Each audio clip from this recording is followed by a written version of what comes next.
Bonjour, c'est la coach Marie-Jo, la coach de vie, qui traite les thèmes en relation de la famille, des enfants, des vieilles, des vieux, de tout le monde. Voilà, ce matin, le thème que je vais vous présenter s'intitule Quand les enfants ne vous obéissent plus. Voilà, quand les enfants ne vous obéissent plus, qu'est-ce qu'il faut faire? Voilà. Donc, ici en Afrique, ce fléau commence vraiment à gagner de plus en plus le terrain. Parce qu'auparavant, nous, nos grands-parents et puis nos parents, eux, ils disaient qu'on ne peut pas dire non à son père, on ne peut pas dire non à sa mère. C'est-à-dire, ce que maman te dit, c'est ce que tu fais. Ce que papa te dit, c'est ce que tu fais.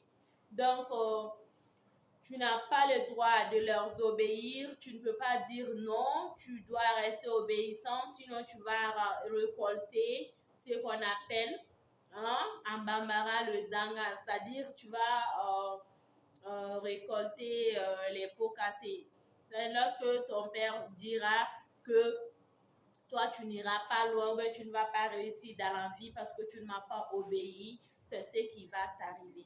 Mais aujourd'hui, de nos jours, nous les enfants, nous avons eu tendance vraiment à négliger cet état de fait et on commence sérieusement, même ici en Afrique, à dire non à papa, à dire non à maman et surtout à faire tout ce qu'ils n'aiment pas.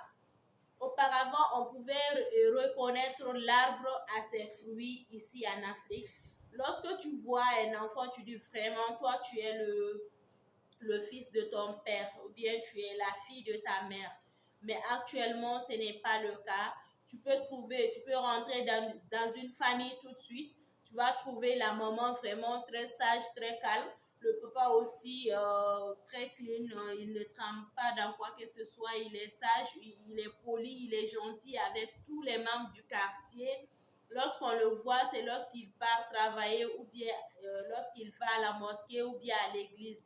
La maman aussi, lorsqu'on la voit dehors, c'est quand elles seront au marché ou bien lorsqu'elle part travailler, tu ne la verras ni dans les querelles, ni dans les disputes, ni dans quoi que ce soit qui n'est pas vraiment en relation avec sa vie de famille au sein du quartier. Mais tu verras que ces enfants vont toujours vraiment créer des problèmes là où ils ne doivent pas vraiment le créer. Donc, qu'est-ce qui a entraîné ce fléau? Qu'est-ce qui fait qu'aujourd'hui, de nos jours, nos enfants ont tendance vraiment à aller à l'encontre de nos us et coutumes, ont tendance vraiment à nous désobéir, à se laisser aller.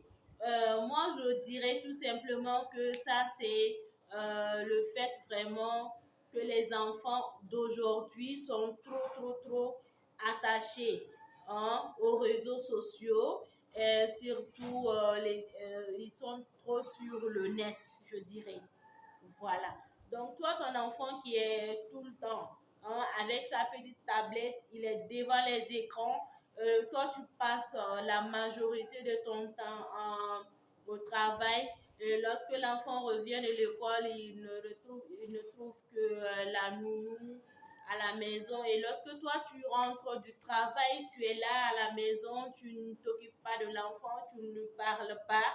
Il est là, il se sent seul. Donc, il va aller peut-être se réfugier sur une situation ou bien il va se créer un monde soit imaginaire. En tout cas, il va s'accrocher à quelque chose qui n'est pas toi, qui n'est pas tes valeurs parce que toi-même, tu n'es pas là pour leur enseigner ces valeurs-là.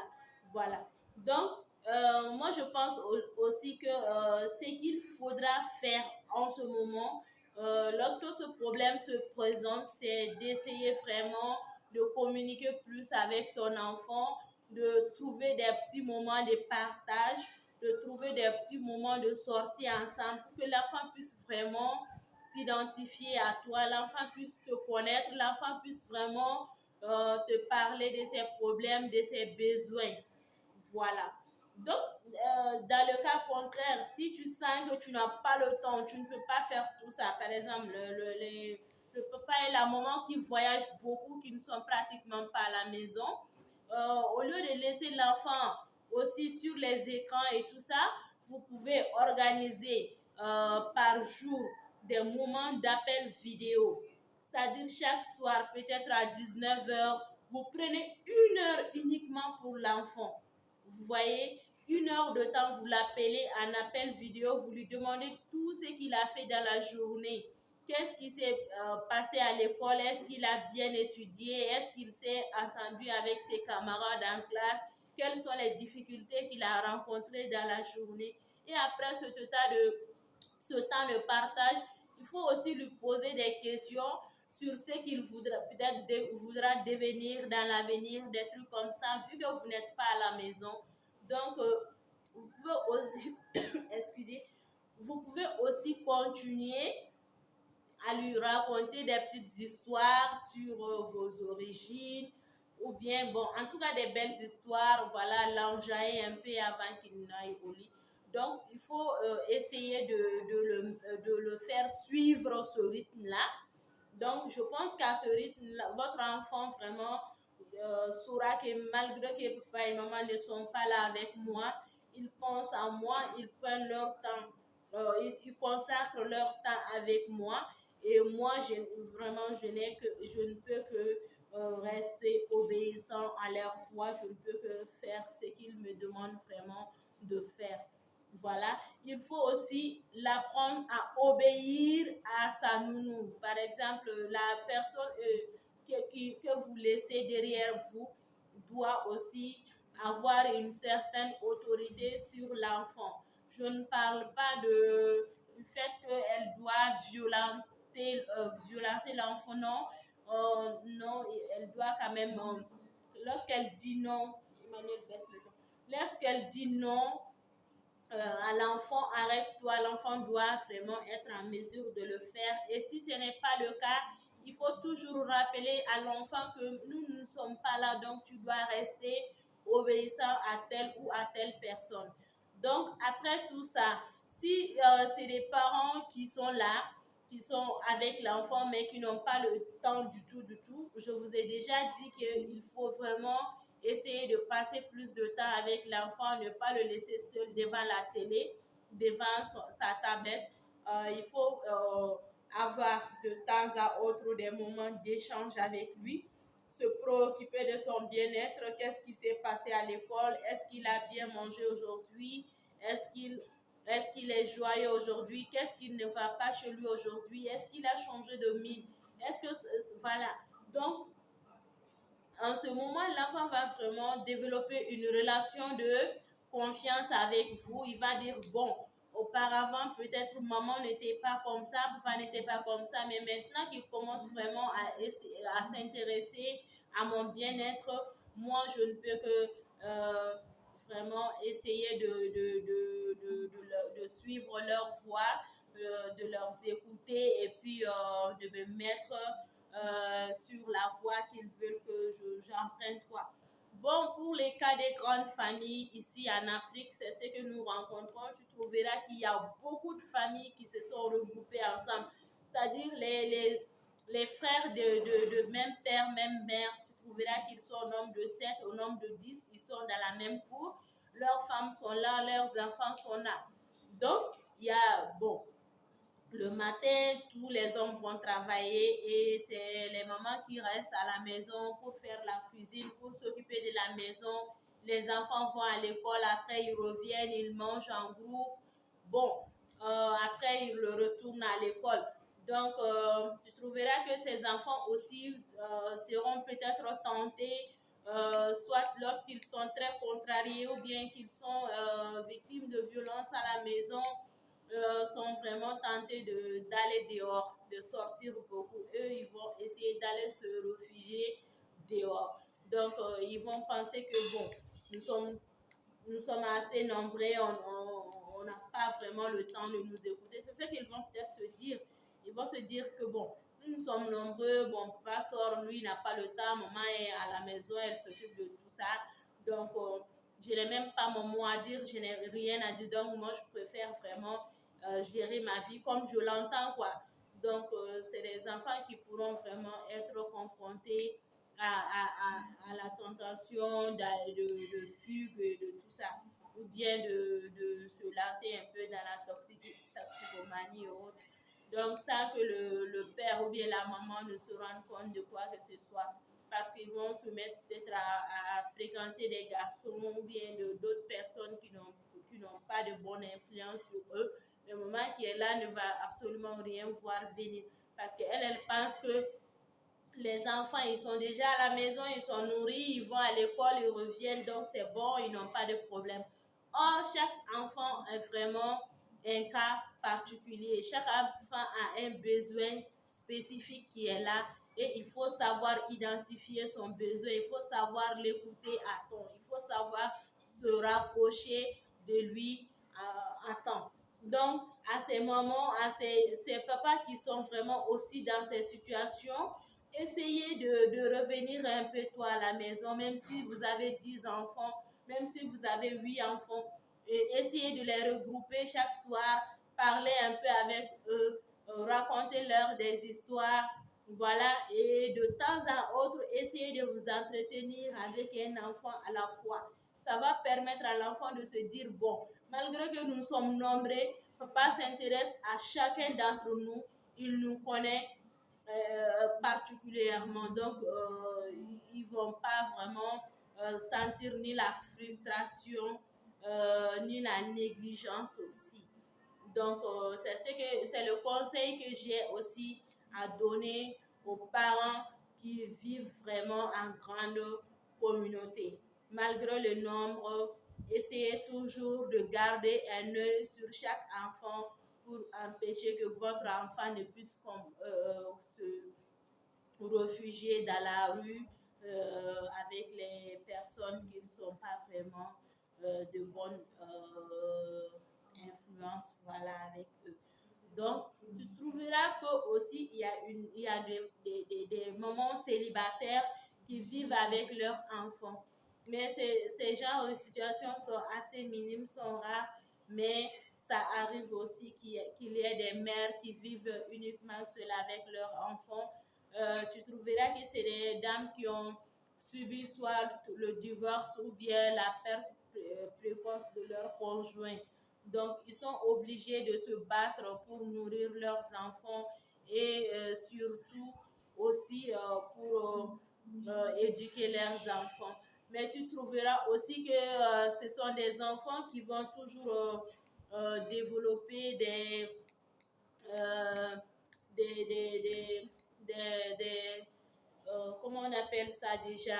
C'est des enfants qui vont développer un peu le manque, le manque paternel. Ça, je ne me rappelle pas trop du terme, mais le fait qu'ils ne sont pas avec un papa permanemment et ils vont, voilà, ils ne verront que leur maman, donc ils vont peut-être à l'avenir, ils seront, quand il s'agit de la jeune fille, elle va essayer aussi de reproduire un peu ce qu'elle a eu à vivre, même si elle se marie, elle aura du mal vraiment à supporter son mari, à vivre en parfaite harmonie avec lui, parce elle a été élevée uniquement par sa maman, donc le côté paternel manque toujours. Donc, c'est les enfants aussi qui pourront vraiment, si c'est la maman qui a vécu peut-être le divorce, tu trouveras que l'enfant aussi va vouloir vraiment tout faire pour inconsciemment, surtout la petite fille, elle va inconsciemment essayer de reproduire les scènes qu'elle a eu à vivre. Donc, si votre enfant se trouve dans de telles situations, moi, je vous conseille, chère maman célibataire, d'aller voir un psychologue avec vos enfants pour essayer de leur aider à traverser ces moments, ces moments difficiles qui est la perte des parents, que ce soit par le divorce ou bien par un décès ou bien même par le fait que vous avez eu l'enfant mais hors mariage, mais vous n'avez pas pu vraiment vous marier. Il y a aussi des mamans comme ça qui ont des enfants mais qui ne sont pas mariés. Donc, pour cette catégorie de dames, moi, je vous conseillerais d'essayer de rentrer en contact avec le papa de vos enfants afin de le faire venir voir régulièrement leurs enfants afin qu'ils puissent vraiment, même s'il ne vient pas tous les jours, mais de temps en autre avec des petits cadeaux pour montrer à l'enfant qu'il est là, malgré que vous ne viviez pas ensemble, afin que l'enfant puisse bénéficier aussi de l'affection paternelle. Voilà. Donc, je vous encourage beaucoup à pratiquer ces conseils et cela va vraiment beaucoup vous aider. Voilà. Donc, il y a aussi dans certaines familles qui n'acceptent pas du tout d'envoyer les enfants à l'école, surtout ici au Mali, c'est une minorité, mais il y a des familles comme ça qui n'aiment pas envoyer leurs enfants à l'école. Moi, je vais aussi vous lancer un appel à travers cette vidéo d'envoyer les enfants à l'école parce que le jour où ils seront grands, vraiment, ils vont vous en vouloir. Et en ce moment, vous allez dire que, bon, moi, mon enfant ne m'écoute pas, depuis que tu es devenu grand maintenant, pourquoi tu me détestes, pourquoi tu me parles mal, pourquoi tu t'occupes pas de moi. L'enfant va juste dire que tu lui as prouvé d'un droit. Donc, chaque enfant a vraiment le droit d'aller à l'école, d'aller s'instruire. Donc, chers parents, quelle que soit votre religion, quelle que soit votre croyance, envoyez les enfants à l'école afin qu'ils puissent vraiment apprendre à lire et à écrire, afin d'avoir un avenir aussi meilleur. Donc, voilà.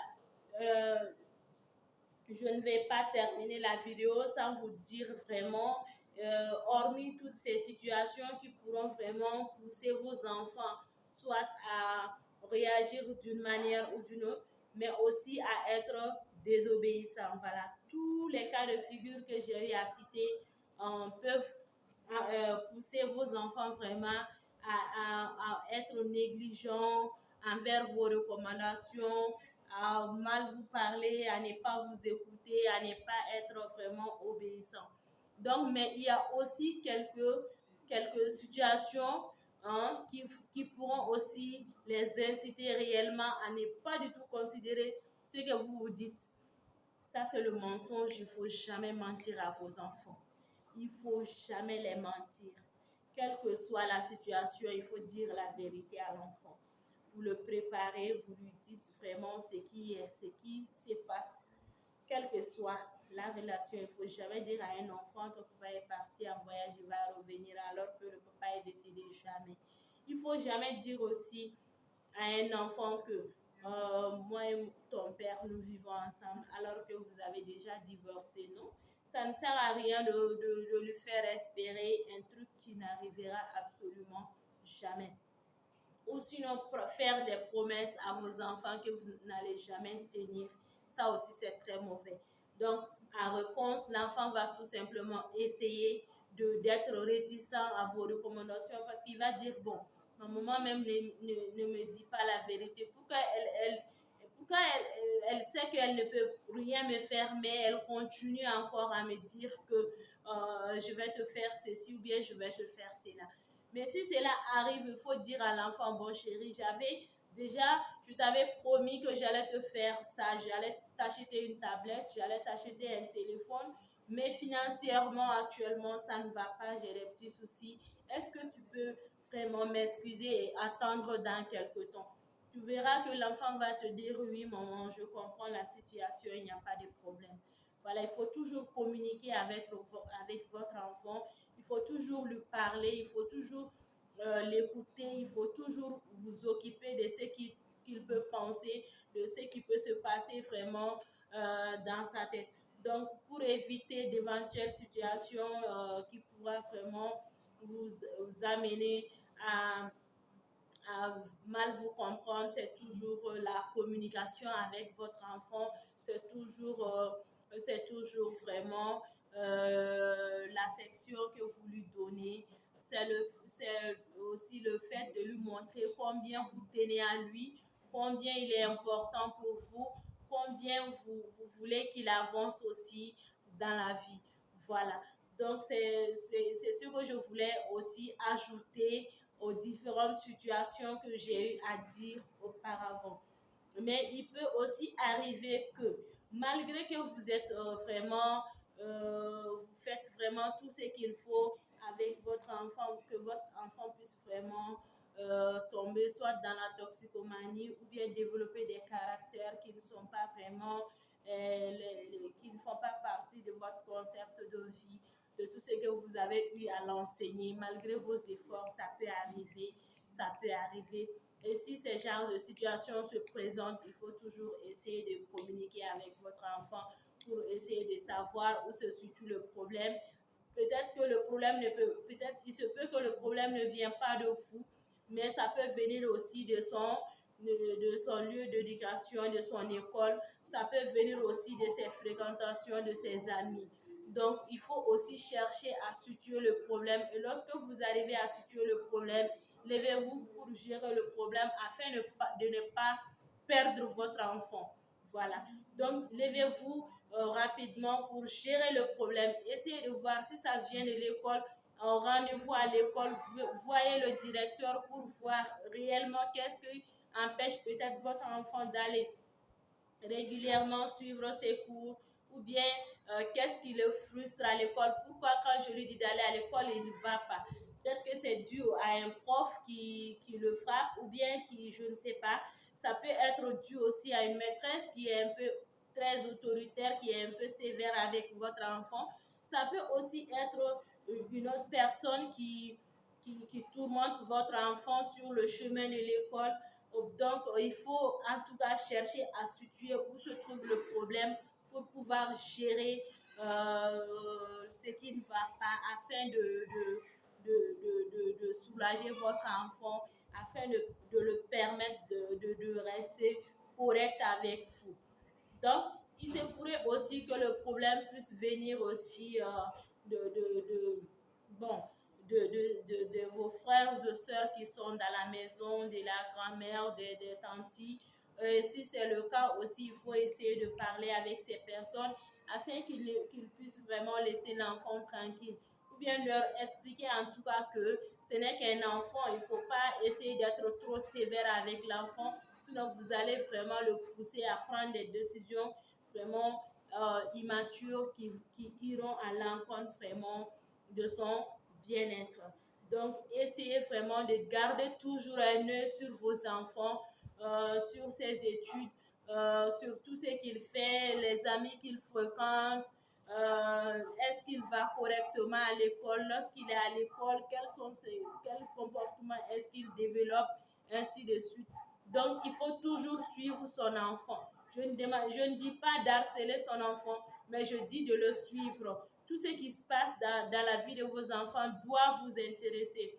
Que vous soyez maman célibataire, que vous soyez en couple, que vous soyez dans une grande famille, que vous soyez dans une petite famille, quelle que soit votre situation, le bien-être de votre enfant doit vous préoccuper, le bien-être de votre enfant doit vous inquiéter.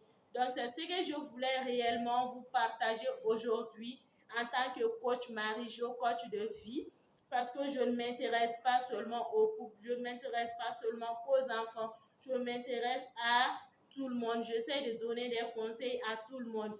Et comme je vous ai dit toujours, je vais aussi, il y aura des jours où je vous présenterai d'autres personnes qui seront avec moi afin de nous aider à comprendre vraiment plus en profondeur certaines situations. Donc, continuez à suivre mes vidéos, likez mes vidéos et partagez-les pour m'aider vraiment à avancer dans ce domaine de coaching qui est vraiment un service que je veux rendre vraiment à l'humanité, à tout le monde, pour que tout le monde soit vraiment épanoui et heureux. Votre coach Marie-Jo est vraiment qui est vraiment heureuse, d'être toujours là à votre service.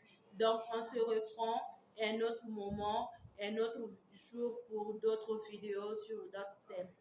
Allez, on se dit à très bientôt, votre coach Marie-Jo.